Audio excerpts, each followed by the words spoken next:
Welcome to Breton Education Center's Remembrance Day observances for the year 2020. We would like to begin this service by acknowledging that we are in Mi'kmaq, which is the traditional ancestral territory of the Mi'kmaq people. It is very important that all students understand the proper etiquette that these observances demand.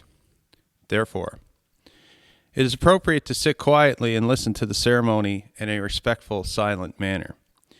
Please show your approval of the ceremony by your silence. We kindly ask that you put your cell phones away and out of sight. Please observe the 2 minutes of silence after the last post is played. We ask you to also maintain a quiet atmosphere as a sign of respect and appreciation to all who have suffered and died because of war. Could you now please stand for the playing of our national anthem?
Grade 12 student Amy Wilson and Grade 10 student Lola Clements will speak to you now about the significance of the date November 11th and why it is so important each year that we take the time to remember.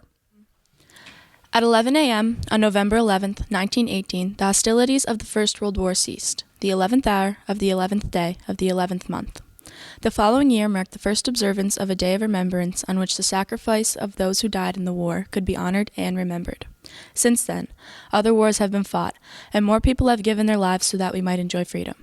Remembrance Day is also a time to reflect upon and give thanks for the courage and sacrifice of those who returned home after serving their country.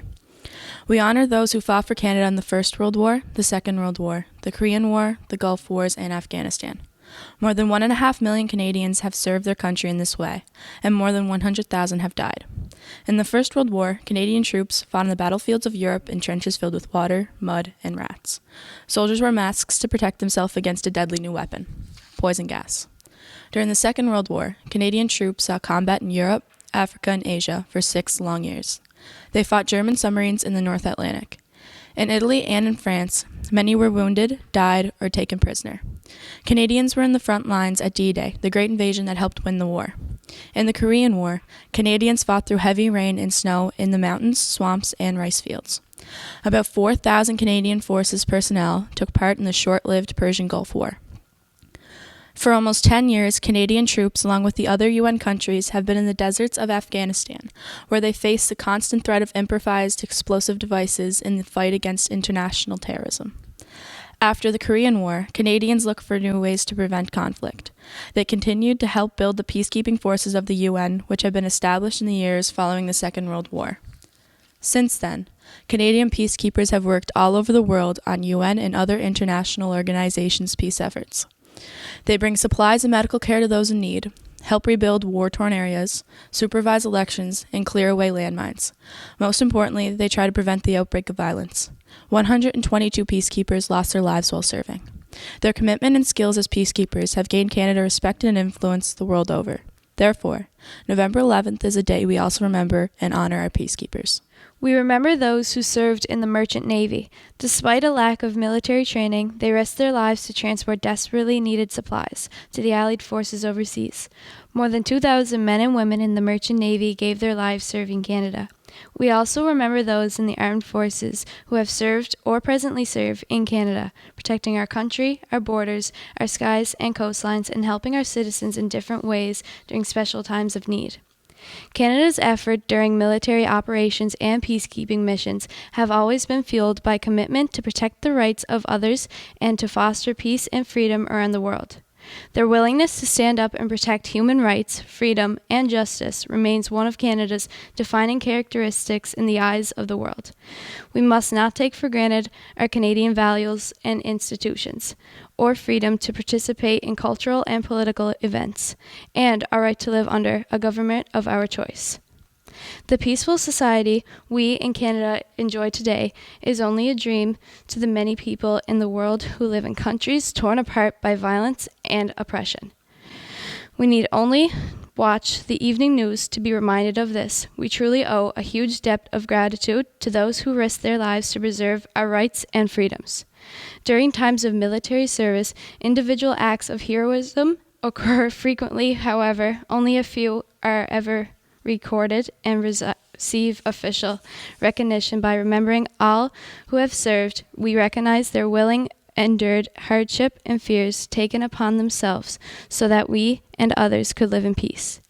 On Remembrance Day, we acknowledge the courage and sacrifice of all those who have served and those who presently serving their country during times of war, conflict, and peace, at home or far away from home. Thank you, Amy and Lola. Each year, Veterans Affairs Canada issues a new poster to commemorate Veterans Week. It is a visual reminder of our duty to keep alive the memories of our veterans. Valia Hogan, a grade 7 student, will tell us now about this year's poster. This year marks the 75th anniversary of the end of the Second World War. This bitter conflict raged for 6 years and saw over 1 million brave Canadians serve in uniform around the globe. The war in Europe had ended with the surrender of Germany in May 1945, but the fighting continued against the Japanese in Asia and the Pacific. Finally, the opposing forces were forced to surrender, and victory over Japan was marked on the 15th of August in 1945. Canada and many other countries would rejoice that the Second World War was over at last, but also grieve the heavy sacrifices that had been made. This special commemorative poster features married veterans, Flying Officer Howard McNamara and Corporal Anne McNamara, who both served with the Royal Canadian Air Force. Mr. McNamara was a pilot who saw action in North Africa and during the Italian campaign, flying the famous Spitfire fighter plane. Mrs. McNamara was a performer who took part in military entertainment shows in North America and Europe, helping keep morale high. At the bottom of the poster, Vicky Loosecombe is at the wheel of a Jeep full of happy Canadian service members in Vancouver as they celebrate the end of the conflict in August 1945. Several of our students will now recite John McCrae's poem In Flanders Field. Emmy Donovan, Anna Kopp, and Eva McLeod will recite in English, and Landon Parker, Dante Gillis, and Emmy Donovan again will recite in French. Sous les rouges coquelicots des cimetières flamands, qui parmi les rangées des croix bougent dans le vent, nous sommes enterrés, et dans le bleu des cieux, les alouettes encore lancent leurs cris courageux, que plus personne n'entend sous le bruit de canon. Nous sommes morts. Il y a à peine quelques jours, nous connaissions les joies de la vie, de la mort, la fraîcheur de l'aurore, les douleurs du printemps. Maintenant, nos corps sans vie repose, au sulflamade. Nos mains inanimées vous tendent le flambeau, c'est à vous à présent de le tenir bien haut, de contre l'ennemi répandre la querelle.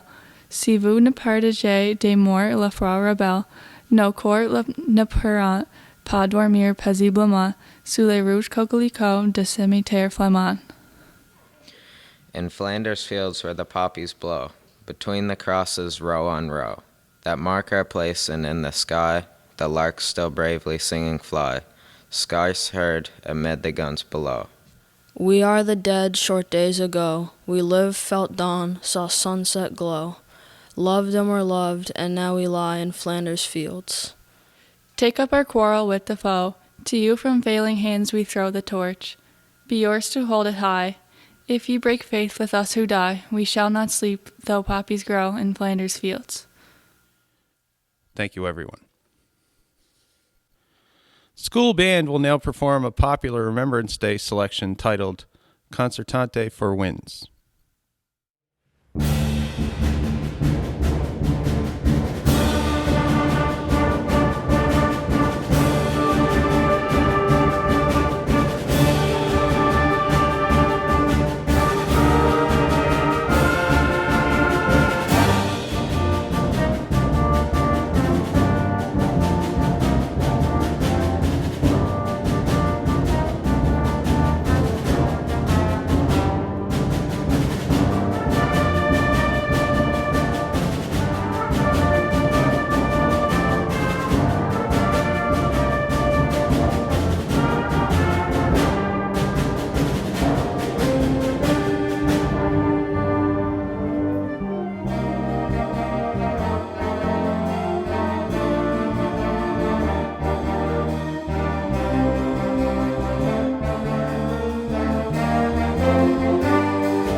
Thank you, Mr. Muse, Mr. Burke, and the Breton Band.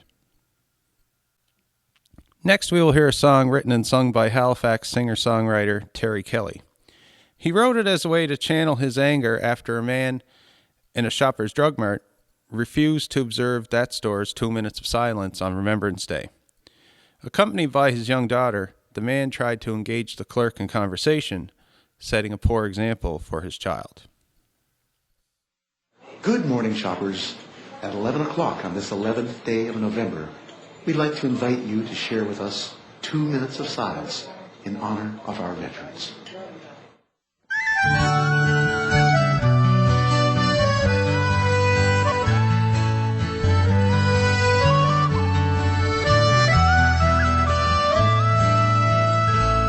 They fought and some died for their homeland. They fought and some died, now it's our land. Look at his little child, there's no fear in her eyes. Could he not show respect for other dads who have died? Take 2 minutes, would you mind? It's a pittance of time for the boys and the girls who went over. In peace may they rest, may we never forget why they died. It's a pittance of time. God forgive me for wanting to strike him. Give me strength so as not to be like him. My heart pounds in my breast, fingers pressed to my lips. My throat wants to bawl out, my tongue barely resists. But 2 minutes I will bide. It's a pittance of time for the boys and the girls who went over. In peace may they rest, may we never forget why they died. It's a pittance of time.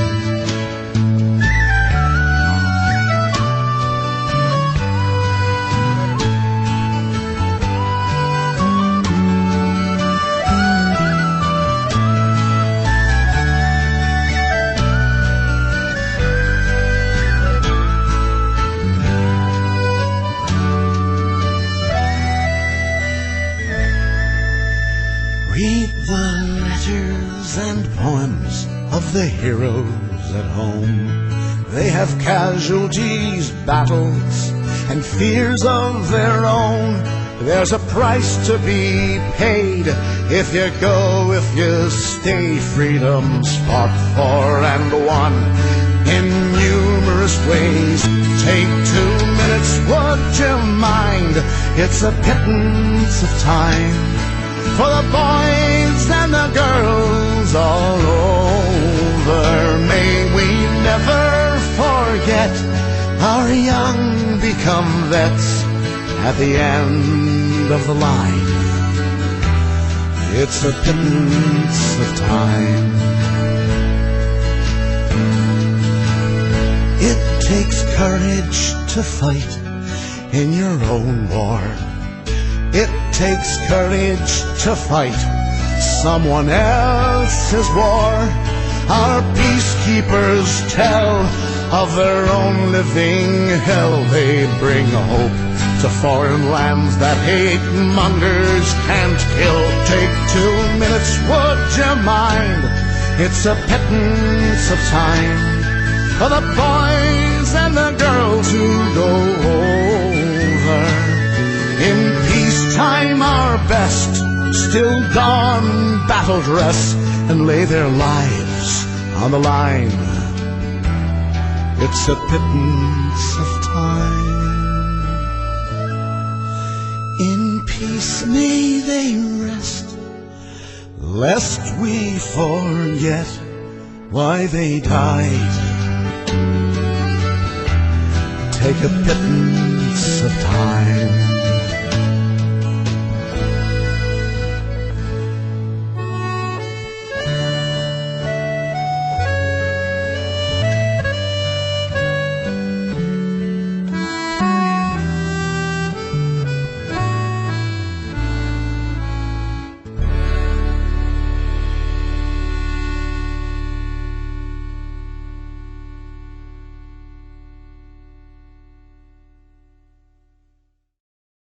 Next, we will hear a poem written by Don Crawford.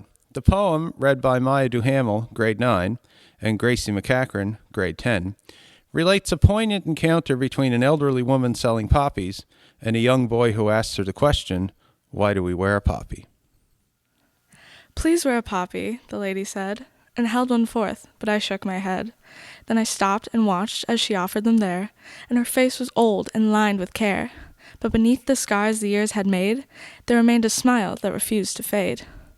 A boy came whistling down the street, bouncing along on carefree feet. His smile was full of joy and fun. "Lady," said he, "may I have one?" When she pinned it on, he turned to say, "Why do we wear a poppy today?" The lady smiled in her wistful way and answered, "This is Remembrance Day, and the poppy there is a symbol for the gallant ones who died in war. And because they did, you and I are free. That's why we wear the poppy, you see." I had a boy about your size, with golden hair and big blue eyes. He loved to play and jump and shout. Free as a bird, he would race about. As the years went by, he learned and grew, and became a man, as you will too. But the war went on and he had to stay, and all I could do was wait and pray. His letters told of the dreadful plight, I can see it still in my dreams at night, with the tanks and guns and cruel barbed wire, and the mines and bullets, the bombs and fire. Till at last, the war was won, and that's why we wear a poppy, son. The small boy turned as if to go, then said, "Thanks, lady, I'm glad to know. That sure did sound like an awful fight, but your son, did he come back all right?" A tear rolled down each faded cheek. She shook her head but didn't speak. I slunk away in a sort of shame, and if you were me, you'd have done the same. For our thanks in giving is oft delayed, though our freedom was bought and thousands paid. And so when we see a poppy worn, let us reflect on the burden borne by those who gave their very all when asked to answer their country's call, that we in home and peace might live. Then wear a poppy, remember and give. Thank you, Maya and Gracie. In a moment, you will hear the last post and reveille, played by Nicole Chesson, a grade 11 student. The sounding of the trumpet comes at day's end to signify that all is well and it is time to rest. When we listen to the last post, we remember all those who are at eternal rest because of their valiant efforts on our behalf. This will be followed by 2 minutes of silence. Lastly, the trumpet will sound reveille. The trumpet is heard each morning to signify the beginning of another day. We play it here to remind us to be grateful for each new day of beauty and freedom. We remember those who fought and died and all those who served so that we can be free.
Thank you, Nicole.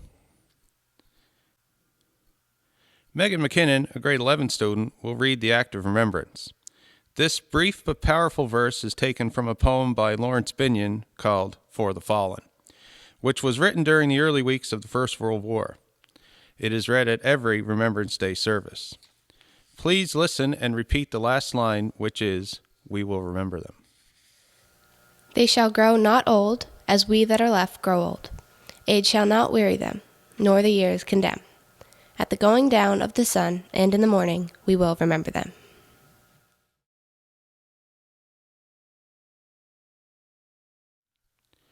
Thank you, Megan.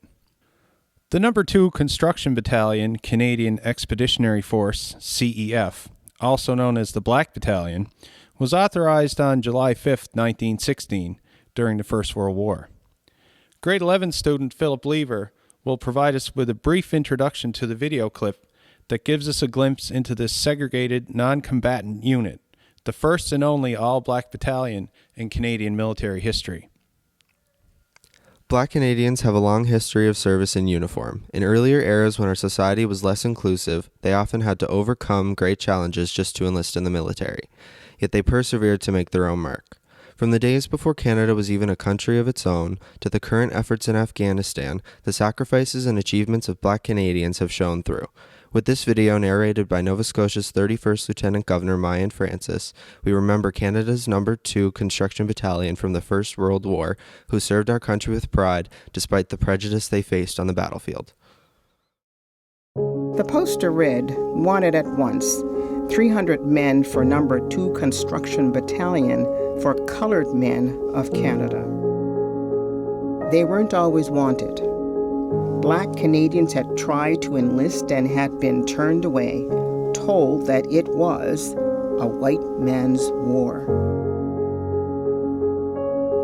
Lieutenant Colonel George Fowler, commanding the 104th Battalion, said, "I have been fortunate to have secured a very fine class of recruits, and I did not think it fair to these men that they should have to mingle with Negroes." But by the summer of 1916, there were mountain casualties overseas and fewer volunteers at home. The Canadian forces needed soldiers, whatever their color. On July 5th, 1916, the No. 2 Construction Battalion was created, the only black unit ever formed in Canada. Most black recruits wanted to fight the enemy, not build roads. "The Army let us join," one said, "but they wouldn't let us fight. They gave us shovels, not rifles." The unit was formed in Nova Scotia, home to more than a third of the country's blacks. The soldiers were black, but the officers were white, with one exception: the battalion chaplain, Captain William White. The son of a slave, White had come up from Virginia to attend theology school at Acadia University and stayed on as a Baptist minister. In 1916, he was the only black officer in the British forces.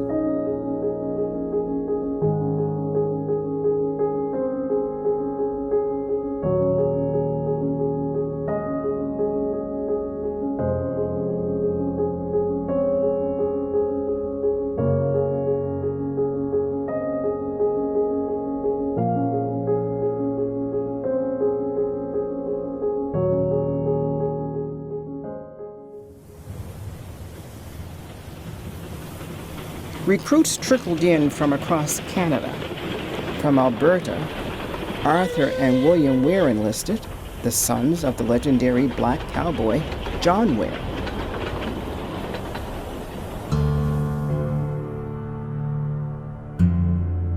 "163 American blacks came north to enlist.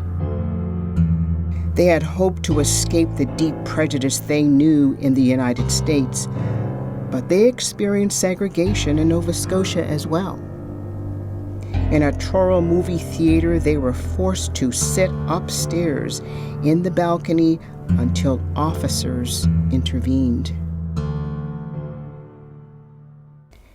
In March 1917, the battalion sailed for England. In May, they crossed the English Channel and entered France, traveling to La Joux, near the Swiss border. Most spent the war here, in the forest of the Jura Mountains, logging, milling, and shipping the wood that was needed for the war effort. In August 1917, conscription became law, and ironically, the black men who had been turned away because of their color were now required by law to enlist. The men of number 2 milled wood, built bridges and roads, defused landmines, and retrieved the wounded from the battlefield. They served with pride and courage and distinguished themselves in service.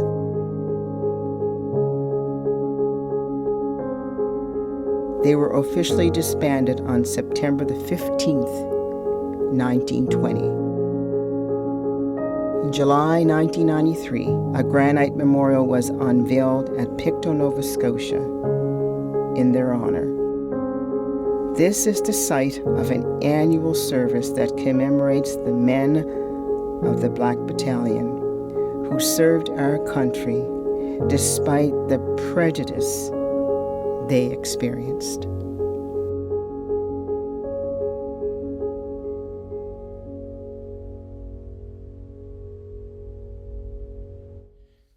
Indigenous people in Canada have reason to be proud of their war and peacetime contributions. It is estimated that more than 7,000 First Nations members served in the First and Second World Wars and in the Korean War, and an unknown number of Inuit, Métis, and other Indigenous people also participated. Mackenzie Carney, grade 12 student, will now provide us with a brief introduction to a video clip that gives us a glimpse of the important role played by the Indigenous people in Canadian military history. The First Nations, Métis, and Inuit people of Canada have a long and proud tradition of military service to our country. While exact statistics are difficult to determine, the rate of Indigenous participation in Canada's military efforts over the years has been impressive. These determined volunteers were often forced to overcome many challenges to serve in uniform, from learning a new language and adapting to cultural differences to having to travel great distances from their remote communities just to enlist. Indigenous men and women brought many skills to the military cause over the years, and they continue to proudly serve in uniform in the post-war years as well. Like so many of those who have pursued a life in the military, they have been deployed wherever they have been needed, from NATO duties in Europe during the Cold War to service with the United Nations and other multinational peace support operations in dozens of countries around the world. In more recent years, many Indigenous Canadian Armed Forces members saw hazardous duty in Afghanistan during our country's 2001 to 2014 military efforts in that war-torn land. The story of Indigenous service in the First and Second World Wars, the Korean War, and later Canadian Armed Forces efforts is a proud one. While exact numbers are elusive, it has been estimated that as many as 12,000 First Nation, Métis, and Inuit people have served in the great conflicts of the 20th century, with at least 500 of them sadly losing their lives. This rich heritage has been recognized in many ways. The names given to several Royal Canadian Navy warships over the years, like HMCS Iroquois, Cayuga, and Huron, are just one indication of our country's lasting respect for the contributions of Indigenous peoples. This tradition of military service is also commemorated with the striking National Aboriginal Veterans Monument in Ottawa. This deeply symbolic memorial features a large bronze eagle at its top, with 4 men and women from different Indigenous groups from across Canada immediately below. A wolf, bear, bison, and caribou, powerful animals that represent spiritual guides, which have long been seen by Indigenous cultures as important to military success, look out from each corner. Remembrance ceremonies held at this special monument, including on National Aboriginal Veterans Day, which is observed each year on November 8th. Please watch the following video clip, which memorializes the valued contributions of our Indigenous veterans.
Thank you, Mackenzie. We are privileged to live in one of the most prosperous, civilized, and safest countries in the world. Our veterans helped define Canada as a nation and shape the country in which we live today. Hopefully, their sacrifice will lead to a war-free future for all.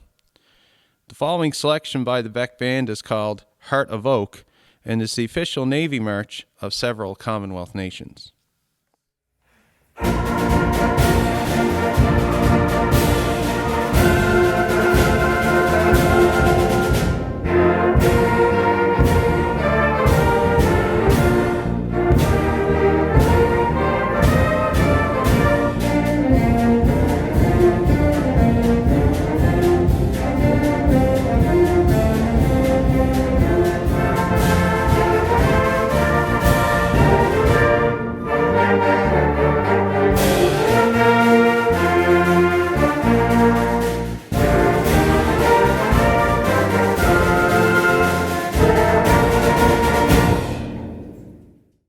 We wish to thank Mr. Muse, Mr. Burke, and the Beck Band for your inspirational music. Thanks also to Ms. Canova for chairing the Remembrance Day Committee, and to Adam McClain for filming and editing today's video.